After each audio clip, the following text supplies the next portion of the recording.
திருவண்ணாமலை கிரிவல பாதையில இருக்கக்கூடிய இடுக்கு பிள்ளையார் கோவில்ல இப்போ ஒரு பக்தர் வந்து உள்ள நுழைந்து வெளியே வரும்பொழுது மூச்சு திணறி உயிரிழந்திருக்காரு சார். எல்லா கோயிலுக்கும் போனாதான் முக்தி. திருவண்ணாமலை கோவிலை பொறுத்த வரைக்கும் நினைத்தாலே முக்தின்னு சொல்லுவாங்க. இது வந்து கோவிலை பொறுத்த வரைக்கும் இது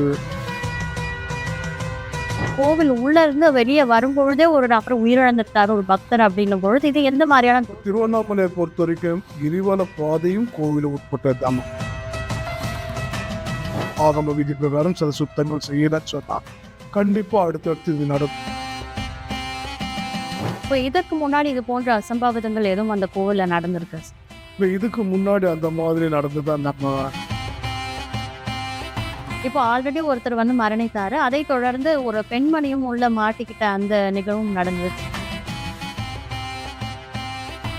எல்லா வியாபாரிகள் நடந்து எல்லாமே அந்த கோவில் வளாக கிரிவல பாதையிலே நடக்குது. கிரிவல பாதையில நிறைய இந்த போலி சன்னியாசிக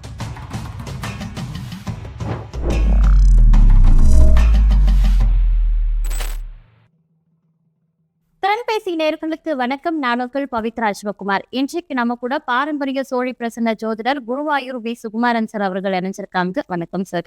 வணக்கம். திறன் பேசிய நேர்கள் அனைவருக்கும் எனது பணிவான வணக்கம். சொல்லுங்க, என்ன கேள்வி கேட்கணும்? பிரசித்தி பெற்ற திருவண்ணாமலை கிரிவல பாதையில இருக்கக்கூடிய இடுக்கு பிள்ளையார் கோவில்ல இப்போ ஒரு பக்தர் வந்து உள்ள நுழைந்து வெளியே வரும்பொழுது மூச்சு திணறி உயிரிழந்திருக்காரு சார். இது எந்த மாதிரியான ஒரு அறிகுறிகளை உணர்த்தது? இது வரைக்கும் இந்த மாதிரி ஏதாவது சம்பவங்கள் நடந்திருக்கா? அந்த கோவில் பற்றி சொல்லுங்க. இல்ல, சமீப காலத்துல இந்த மாதிரியான எந்த சம்பவங்களும் நடக்கல. திருவண்ணாமலை கோவில் பொறுத்த வரைக்கும் எல்லா கோவிலுக்கும் போனாதான் முக்தி. திருவண்ணாமலை கோவிலை பொறுத்த வரைக்கும் நினைத்தாலே முக்தின்னு சொல்லுவாங்க. அது மட்டும் இல்லை, இது வந்து கிரிவல பாதையில குபேரலிங்கத்துக்கு பக்கத்துல அவர் அப்பனுக்கே ஒரு காவலா வந்து நிக்கிற ஒரு பிள்ளையார் தான் இடுக்கு பிள்ளையார்ன்றது. இது வந்து பார்த்தீங்கன்னா தாயின் கருவறையிலிருந்து குழந்தைகள் பிரசவிக்கிற மாதிரி ஒரு ஐதீகத்தை வெளிப்படுத்துது. அதாவது பழைய எல்லா பாவங்களும் தோஷங்களும் நீங்கி அது வழியா உள்ள போய் வெளியே வரும்போது அந்த ஒரு பலன் கிடைக்கிறதா தான் ஐதீகம். இதுல இப்ப இறந்தது வந்து ஒரு ஒரு நபர் அங்க உள்ள போயிட்டு வெளியே வரும்போது மூச்சு திணறி இறந்ததா சொல்றாங்க. நடந்திருக்கும், செஞ்சிருக்கு. இது வந்து கோவிலை பொறுத்த வரைக்கும் இது எப்படி பார்த்தாலும் அது ஒரு தோஷமான காரியங்கள் தான். அது சில அங்க சுத்தி நடக்கிற அராஜகங்களையும் அசுத்தங்களையும் காட்டுறதா இருக்கு. இது கோவில் நிர்வாகம் எப்படி எடுக்கிறாங்க.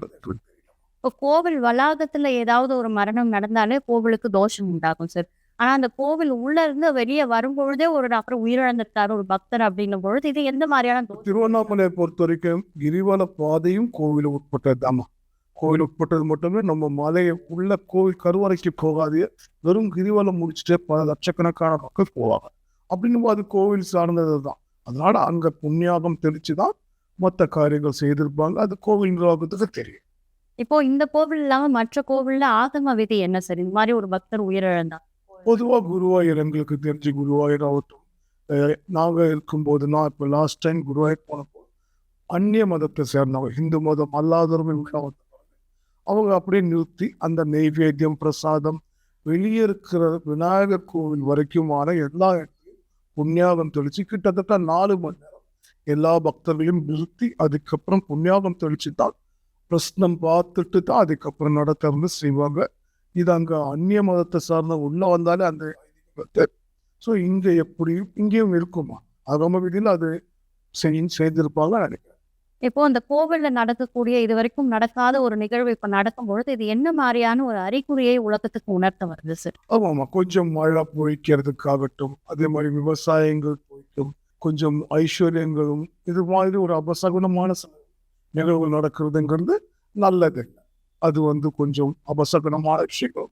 மழை பொய்த்து போகும். அதான் மழை பொய்த்தால் விவசாயம் பாதிக்கும், அதால விலைவாசி ஏறும், வறுமை கொஞ்சம் அதிகமாகும். இதாதோட மெயின் சிம்டம்ஸ். இப்போ திருவண்ணாமலை அப்படின்றது ஒரு அக்னி ஸ்தலம் சொல்லுவாங்க. அக்னி ஸ்தலத்துல இது போன்ற ஒரு அபசகுணம் நடக்கும்பொழுது ஒரு அக்னி ரீதியிலான பாதிப்புகள் வருவதற்கான வாய்ப்பு கண்டிப்பா இருக்குமா. காட்டு தீ பரவும், அந்த மாதிரி வெயிலோட இதெல்லாம் கொஞ்சம் நடக்கும். அது கொஞ்சம் பார்க்கணும். இப்போ ஆல்ரெடி ஒருத்தர் வந்து மரணித்தாரு, அதை தொடர்ந்து ஒரு பெண்மணியும் உள்ள மாட்டிக்கிட்ட அந்த நிகழ்வும் நடந்தது. தொடர்ந்து இது போல சம்பவங்கள் இதுக்கப்புறம் அதிகமா நடக்கும் எதிர்பார்க்கலாம். அது கோவில் நிர்வாகம் கட்டுப்படுத்தலன்னு சொன்னா அந்த சம்பவங்கள் அதிகமாகும். ஏன்னா ஒரு விஷயம் நடந்துருச்சுன்னு சொன்னா அதை உடனே வந்து ஒரு சுத்தம் பண்றதும் ஐதீக பிரகாரம் ஆகம விதி பிரகாரம் சில சுத்தங்கள் செய்யலன்னு சொன்னா கண்டிப்பா அடுத்தடுத்து இது நடக்கும். இது கோவில் வரும். இப்போ இதை கட்டுப்பாடு விதிச்சு விடுறோம், அந்த இடத்துல யாரும் உள்ள விடுவதில்லைன்றது முடிவு நல்ல முடிவு கூட. இப்போ இந்த இடுக்கு பிள்ளையார் கோவில்ல வெளிவர அந்த அமைப்பு வந்து தாயின் கருவறையில இருந்து வெளிவர அமைப்பு அப்படின்னும் அவங்க சொல்லப்படுது. இன்னொன்னு சனீஸ்வர பகவானோடைய அந்த வினைகள்ல இருந்து தப்பிக்கிறதுக்காக அது உள்ள இருந்து வெளியே வர்றதும் ஒரு சிறந்த பரிகாரம் அப்படின்னு சொல்லப்படுது. இதுல எது உண்மை சார்? தாயின் கருவறையிலிருந்து வெளியே வர்றதுதான் ஒரு அமைப்பு இருந்தாலும் உண்மையான பரிகாரம்னு பார்த்தீங்கன்னா சனீஸ்வரன் கிட்ட இருந்து நம்ம செய்த பாவங்களும் சனி தோஷம் இருந்தா அதுல வந்து வெளியே வருமா நீங்கப்படுதா இது. இப்போ இதற்கு முன்னாடி இது போன்ற அசம்பாவிதங்கள் எதுவும் அந்த கோவில்ல நடந்திருக்கு சார்? இப்போ இதுக்கு முன்னாடி அந்த மாதிரி நடந்துதான் நம்ம தகவலுக்கு தெரியல. ஒருவேளை இதுக்கு முன்னாடி ரொம்ப காலத்துக்கு முன்னாடி நடந்தா நானே போயிருக்கோம் அந்த கோவிலுக்குள்ள.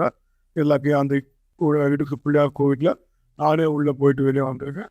பட் இது மாதிரி ஒன்று நடந்ததா எனக்கு கேள்விப்பட்டு இப்போ அந்நியாயம் நடக்குதுமா கிரிவல பாதையில. எல்லா வியாபாரிகளும் நடந்து கஞ்சால எல்லாமே அந்த கோவில் வனாக கிரிவல பாதையிலே நடக்குது. கிரிவல பாதையில நிறைய இந்த போலி சன்னியாசிங்க இந்த மாதிரி நிறைய பேர் அங்க அநியாயம் பண்றது. பட் அது ஒரு உயிர் போனது ரொம்ப வருத்தமான விஷயம் இருந்தாலும் அது ஒரு ஒரு ஒரு ஒரு சிம்டம்ஸ் தான் காட்டுதுங்க. அவங்க நடக்கிற குற்றங்களுக்கான ஒரு அறிகுறி அப்படிங்க. ஆமா, அது பாவம் அந்த பாதிக்கப்பட்ட உயிர் தான் கஷ்டமா தெரியுது. ஆனா அங்க நிறைய அநியாயம் நடக்கிறது. வெளியிலேருந்து வர்றவங்க கிட்ட இருந்தெல்லாம் காசு வாங்குறது அந்த மாதிரி விஷயம்லாம் நிறைய அங்கே ஆயிடுச்சு. நிறைய போலியான பொருள்கள் விற்கிறது ஆகட்டும் எல்லாமே கடவுள் பேர்ல செய்யறாங்க.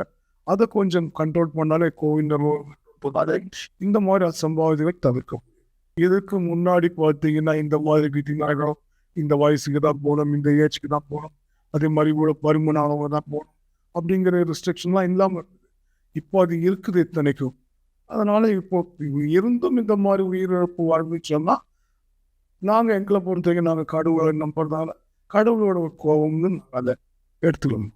ஆனா கடவுள் கோபம் அப்படின்றத தாண்டி அந்த பக்தர் உயிரிழந்த பக்தர் ஏதோ பாவம் பண்ணியிருப்பாரு, அதன் காரணமா தான் இந்த மாதிரி நடந்திருக்கு அப்படின்னு. இந்த தனிப்பட்ட பக்தரை பற்றி நம்ம விமர்சிக்க வேண்டியதில்லை. அது அவர் முக்கியம் நல்லாவும் இருக்காது.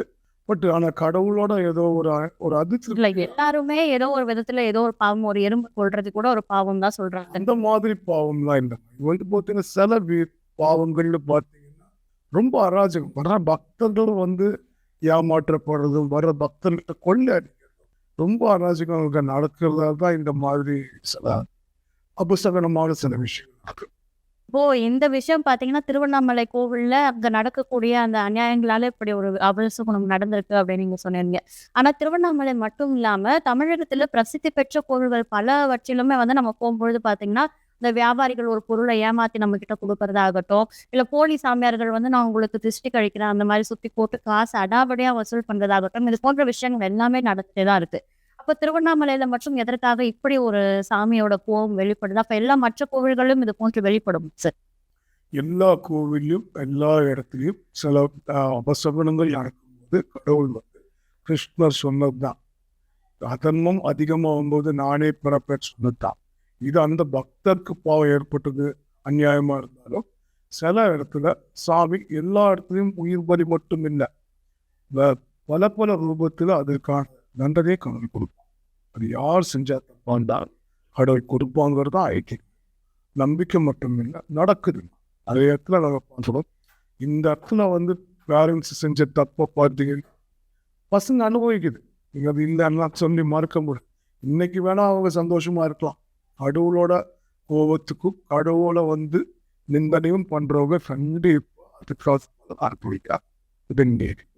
இடுக்கு பிள்ளையார் கோவில்ல நடந்த அசம்பாவிதம் குறித்த பல விஷயங்கள் எங்க கூட நேரம் ஒதுக்கி பார்த்து ரொம்ப நன்றி. ரொம்ப நன்றி.